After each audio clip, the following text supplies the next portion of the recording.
Hi friends, नमस्कार. आज आपण इकॉनॉमिक विषयाचा थोडाफार ओळख करून घेणार आहे. इकॉनॉमिक विषय हा का उपयोग आहे आपल्या दैनंदिन किंवा रोजच्या दैनंदिन जीवनासाठी, प्रत्येक मनुष्याच्या किंवा प्रत्येक व्यक्तीच्या दैनंदिन कार्यासाठी इकॉनॉमी या विषयाची गरज थोडीफार असतेच. आणि दररोज तो प्रत्येकाला इकॉनॉमिक क्षेत्र हे थोडंफार समजलंच पाहिजे. आणि एक प्रकारची आज आपण एक अर्थशास्त्र हा विषय काय आहे आणि कशासाठी आहे, याची जागतिक लेवलला, देश लेवलला काय त्याचे महत्त्व आहे, ह्यामुळे आज आपण हे थोडंफार ओळख म्हणून इकॉनॉमी विषय घेत आहे. तर इकॉनॉमिक विषयात दोन विषयात केला जातो. एक तर मायक्रो इकॉनॉमिक आणि याचा दुसरा भाग आहे मॅक्रो इकॉनॉमिक. मायक्रो इकॉनॉमीमध्ये काय कोणते भाग घेतले जाते ते मायक्रोमध्ये? तर एखादा व्यक्ती, एखादी प्रायव्हेट लिमिटेड कंपनी, एखादी लहान संस्था, म्हणजे एकंदरीत ह्यामध्ये काय झालं आहे, डोमेस्टिक घटकांचा अभ्यास केला जातो. कशात? मायक्रो अभ्यास केला जातो. कशामध्ये? मायक्रो इकॉनॉमीमध्ये. तर मॅक्रो इकॉनॉमीमध्ये हे एक व्यापक स्वरूपाची याची व्याप्ती आहे. जसं आपण आता कसं एखाद्या व्यक्तीचं किंवा एखाद्या कंपनीचं वार्षिक बजेट काढलं जातं किंवा त्याचा पुरा रिसोर्स काढला जातो, ह्युमन रिसोर्स असून किंवा पब्लिकचं कंपनी एखादी प्रायव्हेट लिमिटेड असली तर त्यामध्ये कंपनीचं बजेट किती आहे, प्रोडक्शन किती आहे, सेल किती आहे, त्यावर टॅक्सेस किती आहे, एक्सपेंडिचर किती आहे, इन्व्हेस्टमेंट किती आहे, हे सर्व यामध्ये मोजलं जातं किंवा मेजरमेंट केली जाते मायक्रो इकॉनॉमिकमध्ये. तसंच इकॉनॉमिकमध्ये ही व्यापक स्वरूपाची मॅक्रो इकॉनॉमी आहे. ही आपण म्हटलं तर लहान स्वरूपाची आहे आणि ही व्यापक स्वरूप आहे. तर मॅक्रोमध्ये काय झालं, एखादा देश आहे तर त्या देशाची GDP, GNP, NNP, देशाचा पुरा इन्कम, प्रोडक्शन, स्कीम, एक्सपेंडिचर यांचा यामध्ये एखाद्या कंट्रीचा पूर्ण व्यापक अभ्यास केला असतो. फॉर एक्झाम्पल भारताची GDP कशी मोजली जाते, तर ते अभ्यास भारताचा GDP किंवा भारताचं आर्थिक नियोजन, प्लॅनिंग कमिशन किंवा काही असू दे भारताचं, तर ते मॅक्रो इकॉनॉमीमध्ये गणलं जातं. इकॉनॉमिकचे काय वापर आहेत, उपयोग आहेत. इकॉनॉमिकचे बघा, फॉरेन एक्सचेंज, परकीय देवाणघेवाण असू दे किंवा परकीय व्यापार असू दे किंवा महसूल असू दे. महसूलमध्ये कसं महसूलमध्ये टॅक्सेशन असते. टॅक्सेशनमध्ये कसं डायरेक्ट टॅक्स, इनडायरेक्ट टॅक्स, त्यात आणि कर येतात, रिग्रेसिव्ह कर, प्रोग्रेसिव्ह कर, ह्यामध्ये रेव्हेन्यूमध्ये हे केलं जातं. पब्लिक फायनान्स यामध्ये जातं. पब्लिक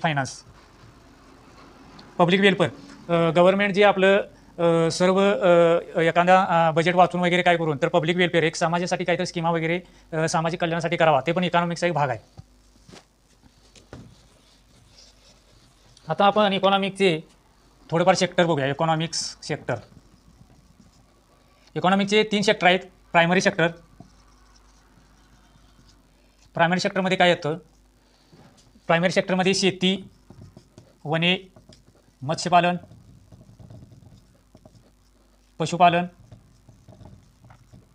पशुपालन आणि मधुमक्षी पालन. तर प्रायमरी सेक्टरचं महत्त्व काय? हे पूर्ण सेक्टर आहे ते नैसर्गिक साधन संपत्तीवर अवलंबून आहे. आता आपण शेती वगैरे करतोय, धान्य वगैरे पेरून पूर्ण ते शेतीत आता धान्य पेरलं वगैरे, तर ते कशावर अवलंबून आहे? नैसर्गिक ह्याच्यावर अवलंबून आहे. तर ते प्रायमरी सेक्टरमध्ये येते. आणि भारतातील मला वाटतं एक 80% लोक शेती करतात. त्यामध्ये वने हा विषय येतो, मत्स्यपालन येते, पशुपालन येते. हा पूर्ण व्यवसाय प्रायमरी सेक्टरमध्ये. अनेक यामध्ये येते उत्खनन म्हणून येते, खनिजांचं उत्खनन. म्हणजे आता एखादी लोखंडी स्टील करायचं आहे तयार, तर त्यासाठी आपण काय करतो, आयरनचं खनिज,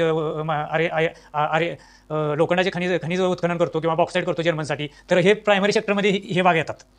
द्वितीय क्षेत्र काय आहे इकॉनॉमिक सेक्टरचं? सगळ्यात महत्त्वाचं सेक्टर आहे, कारण ह्या प्राथमिक सेक्टरवर द्वितीय सेक्टर अवलंबून आहे. द्वितीय सेक्टरमध्ये काय येतं आहे? द्वितीय सेक्टरमध्ये काय येते पहा. मॅन्युफॅक्चरिंग.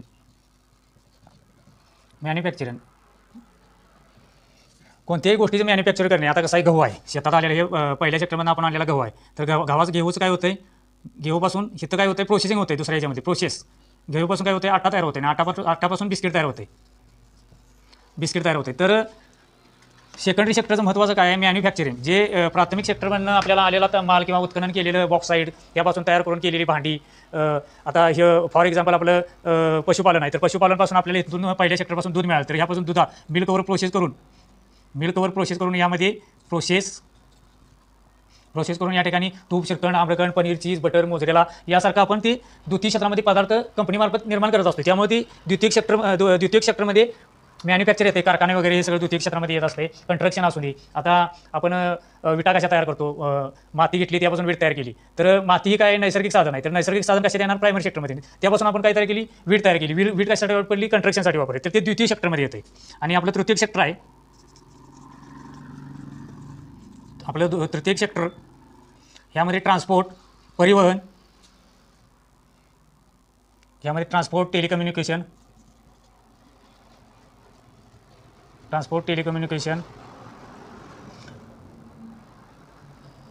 सर्व्हिस म्हणजे कोणत्या, डॉक्टरनं पेशंटला दिलेली सर्व्हिस, एक सेवा क्षेत्र म्हणलं जाते, सर्व्हिस सेक्टर. तृतीय जे इकॉनॉमिकचं सेक्टर आहे ती सर्व्हिस सेक्टर.